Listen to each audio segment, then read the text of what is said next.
Our guest today is known as the Spock of Cannabis.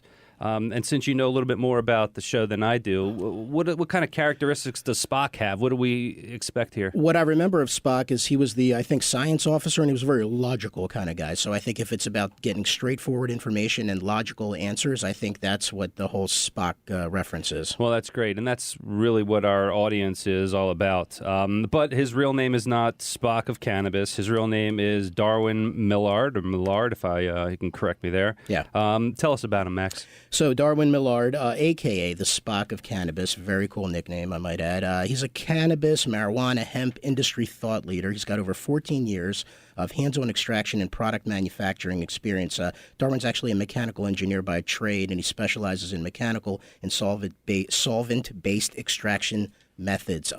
He's an executive committee member of ASTM International's technical committee, actually multiple committees. I don't think that we can say enough about our guest today. So, Darwin, welcome to the show. I'm going to give you the Spock line, the live long and prosper. I know you're supposed to say that at the end, but I'm going to welcome you with that. How are you? I'm doing so well. Thanks so much, Max and Stephen, for having me here today. I really appreciate it, and look forward to talking with you guys. And we appreciate having you, Darwin. I hope we did justice with the whole, whether or not we gave you a good reason for why you chose that nickname. Do you want to enlighten us? I know I asked you this before, but I know that the listeners would like to hear how you got the Spock nickname. Did we get it right? Max, you nailed it right on the head there. Working within ASTM International's technical committee, D37 on cannabis, my colleagues there dubbed me the Spock of Cannabis, given the logical answers that I would provide, and also, providing answers for people that, I guess, what they need to hear versus what they want to hear. Interesting. So when your significant other goes out and they said, "How does this sweater look on me?" You're going to give them a straight answer, or I guess it depends on how much time you have. Cool. Well, look, we want to dig in because there's so much information to get to. And I think the first question I had for you is, how did you cultivate such a passion for cannabis, and where did that start? That's a great question, I guess. So I've been a lifelong consumer, I suppose, not since I was born or anything crazy like that, but I've been consuming for a pretty decent amount of time. And for me as a mechanical engineer who was already involved in making traditional water separations, water extracts, and things like that at the time, it was kind of, I could take my mechanical engineering degree and use that to design and build slurry pumps for the fracking industry, or I could dive headfirst into Colorado's fledgling cannabis program at the time, and I wouldn't change anything for the world. Having spent 15 years in industry now, having traveled the world, helping clients really on every scale of extraction and product manufacturing figure out how to achieve their goals according to their scale of operations or their budgets or their brand expectations, which is something really important that I think a lot of people forget. It's been an amazing opportunity, and I just want to make sure that others have that same opportunity to kind of dive in and not have to be so nervous about, what the future is going to be like. Well, yeah, it's interesting when you talk about the dive in. At the time, if you could take yourself back there, because I know it's been a little while, what was your first position in the industry, and how did you make that decision to get into the cannabis industry at the time? What was did you have an entry-level position, or what kind of job did you have? Sure. Well, back in the day, so to speak, when it was still very much Wild West, and kind of, so to speak, still is, right? And it was a caregiver model. So I became a caregiver, and so that I could cultivate legally and process legally in order to provide products for the patients at the time that I was supporting through a cooperative network. Okay, so a caregiver model and the status that allows you to grow and process. For a certain set of patients, that is correct. Yeah, so you get a list of patients right under you, and you would then grow enough cannabis to support their medical needs, which is, of course, subjective, which means you could grow a lot and produce a lot. Did you have to find the patients yourself, or was that were they assigned to you type of thing? That's a really great question. So I was lucky enough to work with a group that had formed a caregiver network. Again, it was the very fledgling licensing type of framework form because the state really wasn't helping us at the time, and instead it was the patients, it was the community coming together to support each other to make sure that there was access to product. What about friends and family? How did they interpret your sort of, diving into the cannabis industry? My parents were very afraid for me, very nervous, right? They didn't want to see me throw away, my career, throw away my life. I spent, it was effectively, right, nervous as any parents would be, right? Because there was, at the time, there wasn't, as you know now, right, a legitimate marketplace, something where you could spend a career trying to strive toward getting into. And at that time, there was nothing to strive towards, right? It was basically, what are you thinking? And for me, like I said, I just wouldn't change it for the world, given the amount of impact that I've been able to see and have on the marketplace. And that's important. Everybody needs help in the marketplace. What was it? Was the pay competitive to what you were doing before? Was it, an increase, or was it sort of an unknown for you making that step? Well, coming out of college, right, really not having a job in really traditional industry, right, I got to set the pay terms, and with the market kind of how it has evolved over time, something very we would kind of do splits on yields, right? So half would go to the co-op and half would stay to myself. As I said, lifelong consumer. I paid myself in the beginning very much by just processing for splits on the yield, which is very, super common practice that was done and is still done depending on where you are in the marketplace and if you can make money off of selling, your portion of the yield that you are toll processing for a client or something like that. Okay. Question for you. So one area of your focus is phytochemical extraction, and I remember talking about that. Can you explain what that is and what you like about it? Yeah. So phytochemicals is just a fancy word for talking about the chemicals that are naturally produced within plants. And the cannabis plant obviously produces a lot of beneficial phytochemicals, from cannabinoids to terpenes to flavonoids and all sorts of other essential oils that are produced by the plant. And that also can be, whether that's produced by the plant's flowering parts or the plant seeds, which we've known for quite a long time, right, the nutritional value of the essential oils that are produced from expressing the seeds. Got it. Yeah, that's a good detail. Now, we do have to take a short break, and we're going to be back with more information from the Spock of Cannabis. So if you haven't heard your question into us, make sure you get it in now, and we'll be right back. Get your thinking caps on. Peephole. Welcome back to Understanding CBD. Hello there, Max Sobel. Hello there, Stephen Wallman. And hi, everybody. We're here today with Darwin Millard, a.k.a. the Spock of Cannabis, 14-year cannabis industry thought leader and hands-on expert of extraction and product manufacturing. Darwin, you recognize that song? Yes, sir. You gave a shout-out to Propaganda there, a little bit of airtime. Appreciate that. Yeah, sure. That was Propaganda, Failed Imagineer. Good song. I've been thanks for introducing me to that, because it was a new band to me. I'm not a punk rock fan per se, but a lot of incredible background to the band and that song as well. So, and you know what else is cool? That's going to make it to our Spotify playlist. Yes, that's right. It'll be on our Spotify playlist. It'll introduce people to that. So music. Thank you, Darwin, for bringing that in. We had some questions we forgot. We did not forget, but we ran out of time. We wanted to make sure we asked before we get deeper. Wanted to make sure that we touched on the ASTM International that you work with, so the company. So, tell us about the work that you're doing with that ASTM International, please. I hope I'm pronouncing it right. It's not ASTM or anything like that. Right. It is ASTM International is one of the world's oldest standards development organizations. So you might have be familiar with ISO or ANSI or AOAC or some of the other various different types of organizations that are out there. ASTM International is one of those. And in 2017, they formed a technical committee, of which they have, I think it's over 150 various technical committees. I mean, these guys create standards for the airplanes flying above, the roads you're driving on, the fuel you put in your car, like all of those types of things. So they created a technical committee in 2017, the D, letter D as in Douglas, 37 on cannabis to help create standards for this, booming marketplace in order to protect or establish product quality standards to ensure product quality and promote environmental and public health and safety.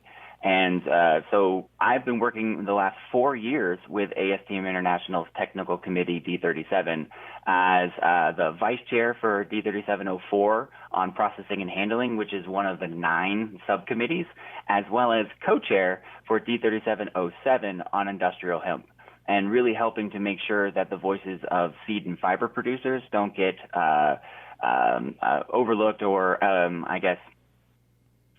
too much noise. I'm trying, whatever the right colloquialism there, and they're not overlooked and drowned out by the voices from our resin community, right? Because obviously the flowers and resins have a lot of attention right now, but the seed and fiber marketplaces have been established for quite a much longer time, especially when we're talking about commercial global marketplaces.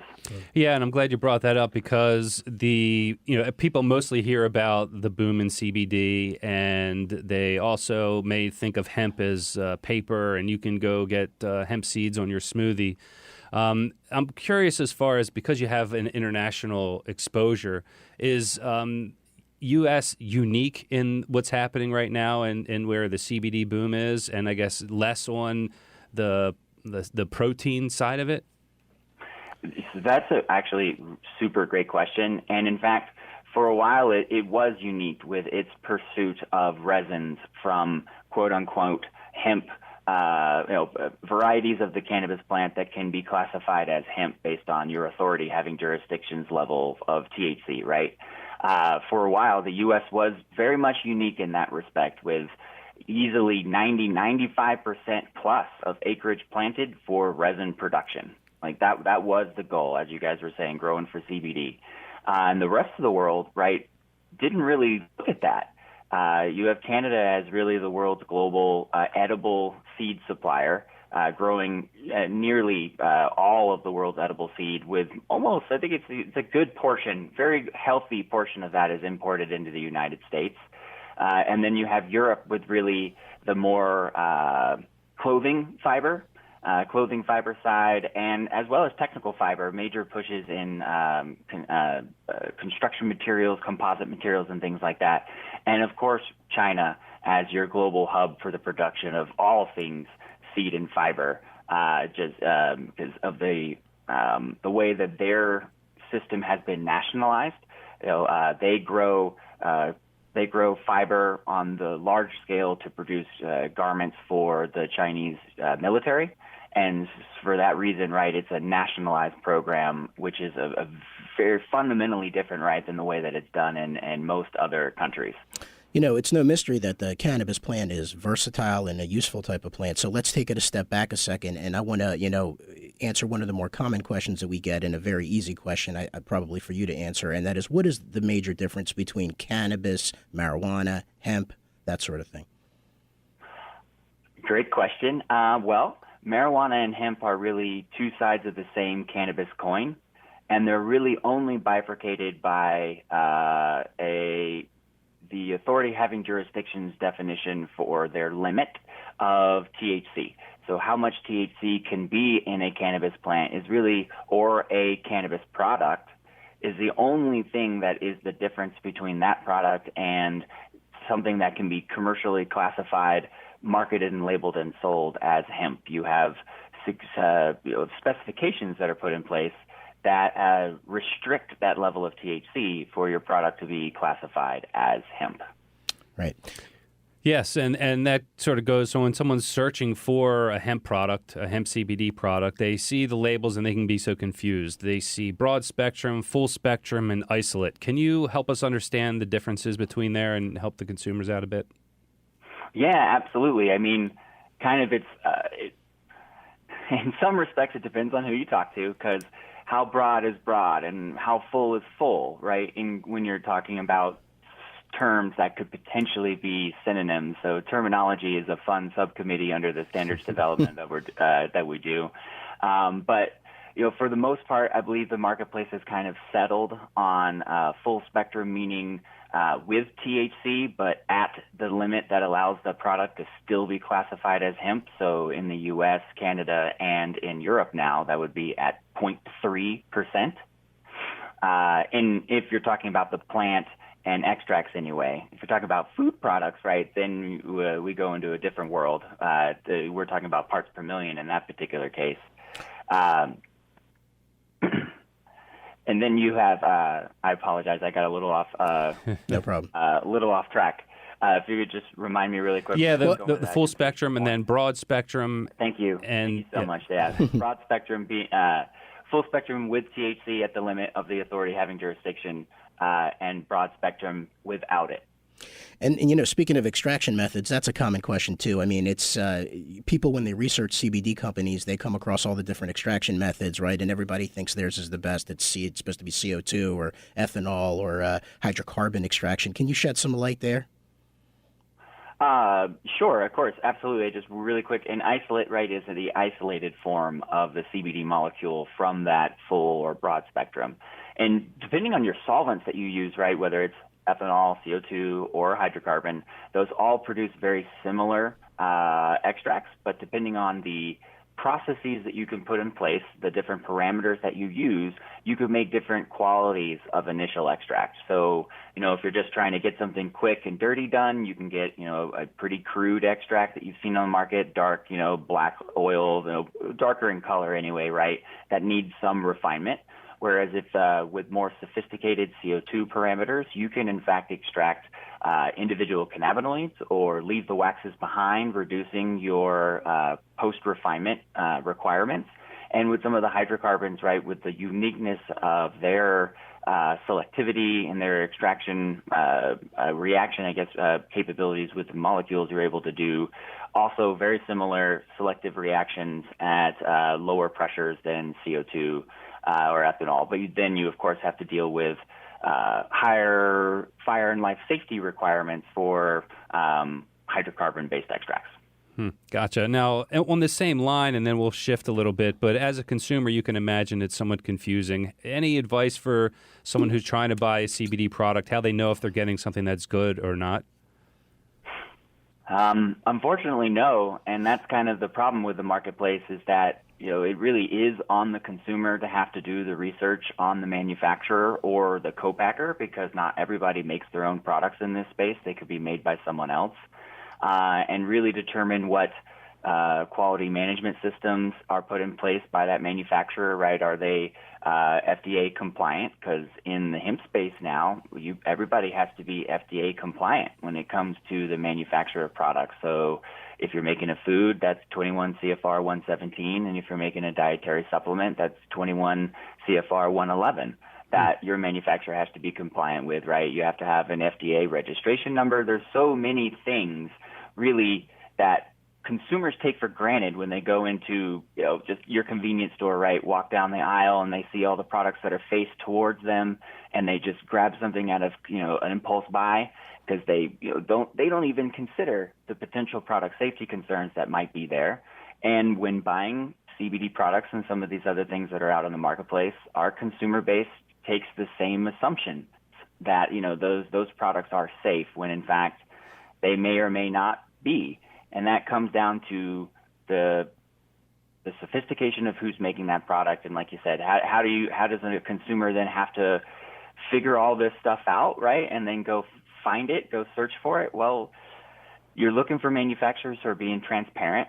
So they're going to have some information on their website about the processes that they do. They don't use marketing language. They're very, very transparent. They're clear. They spell it out for you what they do in their extraction process or their refinement or their manufacturing process. They provide you with batch-to-batch data so that you can then look up and see, what was the actual cannabinoid content of that product. Was it actually hemp, right? Is it how much CBD is in the product you're looking for, as well as, contaminants and other stuff like that. Heavy metals are a big deal. The cannabis plant is a major phytoremediator, And being aware of that and looking out for that and making sure that the manufacturers are also aware, and reporting data for you as a consumer to find is important. But again, I stress that it really shouldn't be the consumer's responsibility to know whether or not their products are safe. Gotcha. Well, we have a call on the line, and I think the question's really on the same vein here. It's George from Mount Washington. You got a question for the Spock of Cannabis. Well, you just answered a lot of my questions. Thank you very much. So let me get straight to, if as an interested professional in this area, how would we, myself particularly, get in touch with you for some follow-up expertise consultations? Want to keep my patients safe. Sure, absolutely. You can reach out to me via my website, which is thespockofcannabis.com, or you can follow me on Instagram at thespockofcannabis. You can also email me directly, which is just my first name, Darwin, at thespockofcannabis.com. Darwin? Yes, sir, just like the scientist. Darwin at say the rest. Sorry.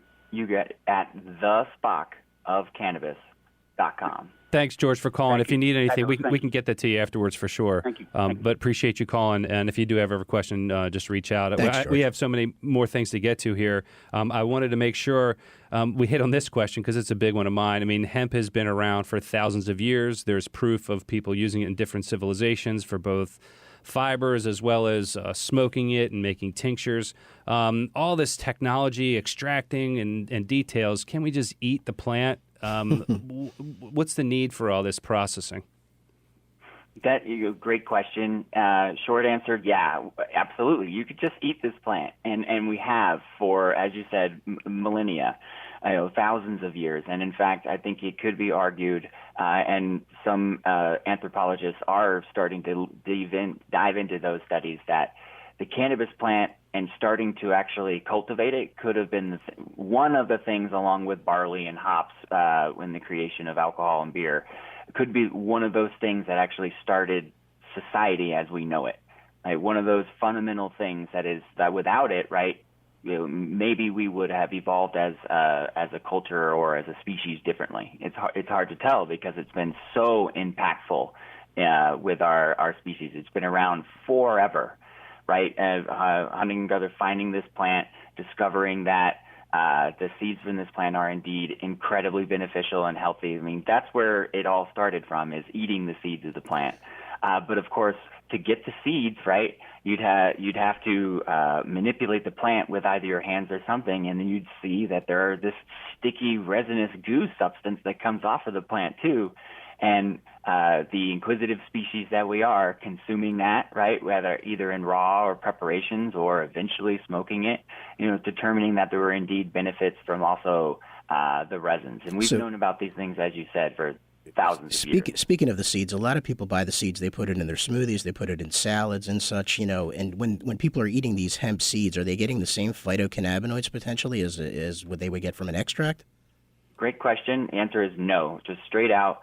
Cannabinoids in and traditional hemp food products, the seeds, the seed oils, anything containing the seeds are contaminants or adulterants or trace constituents. These things exist on the outside of the seed, and only improper cleaning prior to processing would have cannabinoid concentrations in excess of parts per million. All right, Darwin, that's great, man. You've been an awesome guest. Obviously, we knew we'd only scratch the surface. How can people get in touch with you one last time?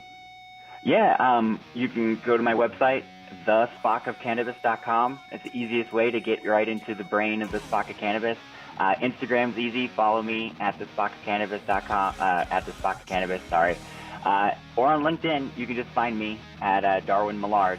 And I'm a resource, an open book, and always here to answer questions.